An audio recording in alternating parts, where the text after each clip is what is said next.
वाला नमस्कार दोस्तों। जय श्री कृष्णा, जय श्री काली। दोस्तों कैसे हैं आप सब? उम्मीद करता हूँ खुश होंगे, सुखी होंगे, संपन्न होंगे। जो भी मेरे व्यूवर्स हैं, जो मेरे सब्सक्राइबर हैं, माता रानी कृपा आप लोग पर हमेशा बनी रहे। माता रानी आप लोग की सभी मनोकामनाओं को पूरी करें।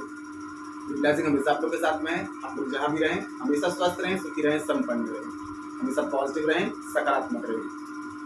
दोस्तों कुछ चीज़ें ऐसी होती हैं जिनकी जानकारी हमें ना होने के कारण हम खुद ही मुसीबत को मोल ले लेते हैं। पहले के ज़माने में आपने देखा होगा कि इतनी ज़्यादा दुर्घटनाएं नहीं होती थी। कभी भी पिता के सामने पुत्र की कभी मृत्यु नहीं होती थी। कोई ऐसी बड़ी दुर्घटना पहले नहीं होती थी क्योंकि उन लोग बहुत सारे ऐसे नियम को फॉलो करते थे। लेकिन आज हम लोग जैसे जैसे एडवांस होते जा रहे हैं वैसे वैसे काफ़ी ऐसे नियम हैं जिनको हम फॉलो करना भूलते जा रहे हैं। दोस्तों घर जो होता है इसमें बहुत सारी नेगेटिविटी होती हैं, नकारात्मक ऊर्जाएं भी होती हैं, सकारात्मक ऊर्जाएं भी होती हैं।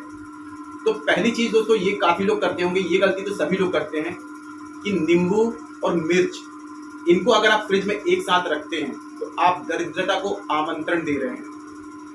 कभी भी दोस्तों याद रहे कि नींबू और मिर्ची अगर हम मार्केट से लेकर के आ रहे हैं तो आजकल ये होता है कि नींबू मिर्ची और जो कुछ भी ले रहे हैं, अदरक ले रहे हैं, धनिया ले रहे हैं, सब चीज़ एक ही पॉलीथीन में रख करके दे दिया जाता है और हम लोग वैसे लेकर के सीधे घर आ जाते हैं।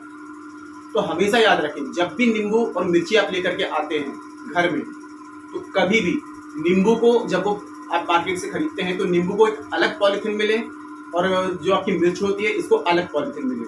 और हाथ में भी यदि ला रहे हैं तो दोनों पन्नियों को, पॉलीथीन को एक साथ आपको नहीं लेना है। एक हाथ में नींबू रहेगा, एक हाथ में मिर्ची रहेगी। ये दोनों जो आपस में मिलते हैं आप लेकर के आते हैं तो रास्ते में जो भी दरिद्रता होती है इन सबको आप अपने साथ, नेगेटिव एनर्जी को अपने साथ लेते हुए चले आते हैं। आपने देखा होगा काफ़ी लोग अपने घर में क्या करते हैं, नींबू और मिर्ची अपने घर के मुख्य दरवाजे पर टांग देते हैं। क्यों टांगा जाता है? इसलिए टांगा जाता है क्योंकि दरिद्रता बाहर से ही खटास का स्वाद लेकर के और वापस चली जाए। लेकिन जब हम इनको साथ में पूरे रोड से चल करके लेकर के आते हैं तो पूरी दरिद्रता जो होती है इसको हम अपने साथ लेकर के आते हैं। दरिद्रता, खटास जो होती है नींबू की, इसको चाट करके और वापस चली जाती है। लेकिन हम नींबू मिर्ची को जब साथ में जब लेकर के आते हैं मार्केट से तो ये पूरी जो होती है दरिद्रता पीछे पीछे हमारे घर चली आती है। और यदि आपके नींबू मिर्ची मुख्य दरवाजे के अगर आपके चौखट में लगा हुआ है तो ही बेस्ट है। साथ में अगर घर में कहीं भी फ्रिज में या बाहर नींबू मिर्ची अपने एक साथ रखा हुआ है तो आप खुद ही अपने घर में दरिद्रता को आमंत्रण दे रहे हैं, बुला रहे हैं। तो कभी भी ये गलती दोस्तों आपको नहीं करनी है। फ्रिज में हो, बाहर हो, घर में कहीं भी आपकी मेन चौखट के ऊपर नींबू मिर्ची एक साथ टांग सकते हैं। इसके अलावा अगर आप नींबू मिर्ची साथ में रखते हैं तो दोस्तों ये आप दरिद्रता को, परेशानी को, बीमारियों को, शत्रुओं को, कर्जा को आप खुद ही आमंत्रण दे रहे हैं। तो ये गलती आपको कभी भी नहीं करनी है। पहले के लोग ये नियम फॉलो करते थे, उनकी ज़िंदगी में कभी कोई परेशानी नहीं आती थी। और दूसरा दोस्तों कि काफ़ी महिलाएं क्या करती हैं, घर में रात में आटा लगाती हैं, जितनी रोटियां बन गई तो बन गई, बाकी आटे का गोला बनाया और उसको फ्रिज में रख दिया या कहीं भी रख दिया। अब दोस्तों जो नेगेटिव एनर्जी घर के कोनों में जहाँ अंधेरा होता है वहाँ पर छुपी हुई होती है और रात में जब हम सो जाते हैं तो ये सारी नेगेटिविटी जो होती है, नकारात्मक ऊर्जाएं, ये बाहर निकलती हैं और जहाँ भी इनको खाने पीने की कोई वस्तु मिल जाती है तो उस पर सीधे अटैक कर देती हैं, ये उसको चट कर लेती हैं। और जब ये उनको चट करती हैं, जैसे कि हम भगवान को भोग क्यों लगाते हैं, भगवान को किसी भी चीज़ का भोग लगाया जाता है, खाने का, मिठाइयों का, फ्रूट्स का क्यों लगाया जाता है? भगवान खाते तो है नहीं उसको, है ना। भगवान सिर्फ खुशबू लेते हैं और उनकी खुशबू लेने से वो चीज़ पवित्र बन जाती है। भोजन जो होता है वो भोग बन जाता है, अमृत बन जाता है। उससे हमारे अंदर सकारात्मक ऊर्जाओं का संचार होता है ना। वो भोजन जो होता है पवित्र हो जाता है। लेकिन उसी चीज़ को यदि नेगेटिव एनर्जी चट करती है, अगर खाती है, तो उसके अंदर नकारात्मक ऊर्जाओं का प्रवाह बढ़ जाता है। तो उससे क्या होता है, हमारे अंदर नकारात्मक चीज़ें आ जाती हैं, दरिद्रता आती है, परेशानियाँ आती हैं, बीमारियाँ आती हैं, पैसे खर्च होने लगते हैं, बेरोजगारी छा जाती है। तो आटे का गोला, कभी भी आटे का गोला आपने देखा होगा कि पिंडदान कराया जाता है तो आटे का एक गोला बनाया जाता है। पहले की माताएं क्या करती थी, उसमें उंगलियों के छाप छोड़ देती थी। लोग नहीं जानते हैं क्यों छोड़ा जाता है। इसमें पित्र जो होते हैं, रात में पित्र आते हैं और ये पिंड का भोग लेकर के जाते हैं और नकारात्मक ऊर्जाएं होती हैं वो इसका भोग लेती हैं। तो इससे क्या होता है, दूषित हो जाता है। तो जब दूषित भोजन हम ग्रहण करते हैं तो दोस्तों वो चीज़ें हमारे अंदर ऑरा में आने लगती है। हमारे 7 मेजर चक्रास में नेगेटिव एनर्जी का फ्लो बढ़ जाता है।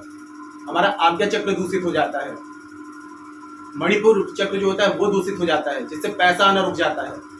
तो आप लोग क्या करें, रात में यदि हो सके तो रात में आटा जो होता है, लगा हुआ आटा बिल्कुल भी ना बचाएं। बाई चांस अगर किसी दिन बच जाता है तो उसमें उंगलियां दबा दें, उंगलियों की छाप छोड़ दें, इससे नेगेटिव एनर्जी उसमें अटैक नहीं करती है ना। तो दोस्तों ये नियम फॉलो करना शुरू कर दीजिए, उसके बाद में देखेंगे कुछ ही दिनों में आपके घर में सुख शांति का माहौल बन जाएगा।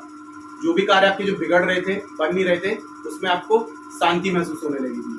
कभी भी दोस्तों मार्केट से अगर आप नींबू लेकर के आ रहे हैं, मिर्ची लेकर के आ रहे हैं, तो एक साथ ना लाएं, एक ही हाथ में दोनों चीज को नहीं पकड़ना है आपको। नींबू अलग हाथ में और मिर्ची अलग हाथ में। और घर में भी लाते हैं तो दोनों को अलग अलग ही रखें। और घर में दोस्तों शनिवार के दिन में, बुधवार के दिन में और रविवार के दिन में नींबू मिर्ची जरूर लटकाएं। इसका वैज्ञानिक तर्क भी है कि नींबू मिर्ची जो घर में लटके रहते हैं, तो इससे क्या होता है कि जो जहरीली जीव जंतु होते हैं, कीड़े मकोड़े होते हैं, ये घर में प्रवेश नहीं करते हैं। और इसका आध्यात्मिक तर्क देखें तो दरिद्रता होती है जब घर में प्रवेश करती है तो वो दूर से नींबू को और मिर्ची का स्वाद लेकर के चाट करके और उस घर से बाहर चली जाती है, घर के अंदर एंटर नहीं करती है। उसको पता चल जाता है कि मेरे घर, इस घर में माता लक्ष्मी का पहले से स्वागत हो चुका है।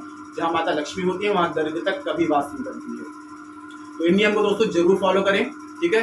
अगर आपकी ऐसा लगता है कि परेशानियां बहुत ज़्यादा हैं, तो अगर ये नियम फॉलो नहीं कर रहे हैं तो इन नियम को जरूर फॉलो करना शुरू करें। रात में आटा बिल्कुल भी ना बचाएं, और बाई चांस अगर बचाने की जरूरत पड़ रही है तो उंगलियों की छाप जरूर छोड़ दें उसमें। महिलाएं इस प्रयोग को जरूर करें।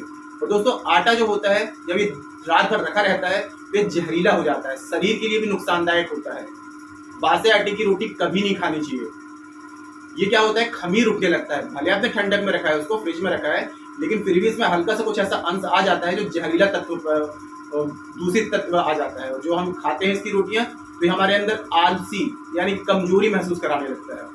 दोस्तों आप खुद से नोटिस करना, जिस दिन आप बासी खाना खाएंगे उस दिन आपको आलसी आएगी। और ये आटा जो होता है, बासा आटे की रोटी खाएंगे तो आपको आलस ज्यादा आएगा। और जैसे कि मैंने बताया, नेगेटिव एनर्जी रहेगी तो जिंदगी में परेशानियां आएंगी। तो नींबू मिर्ची को अलग रखें और रात में आटा लगा करके ना रखें। अगर रात में आटा लगाकर रखने की जरूरत पड़ रही है तो पिंड बन जाता है, तो उसमें उंगलियों की छाप छोड़ दें, ठीक है। उसके बाद ही रखें, जब ज्यादा जरूरत पड़ जाए तभी आटा बचाएं। और हो सके तो नींबू मिर्ची अगर लेने जा रहे हैं तो एक दिन नींबू लेकर के आए, एक दिन मिर्ची लेकर के आए। दोनों को साथ में कभी ना खरीदें, ना लाएं।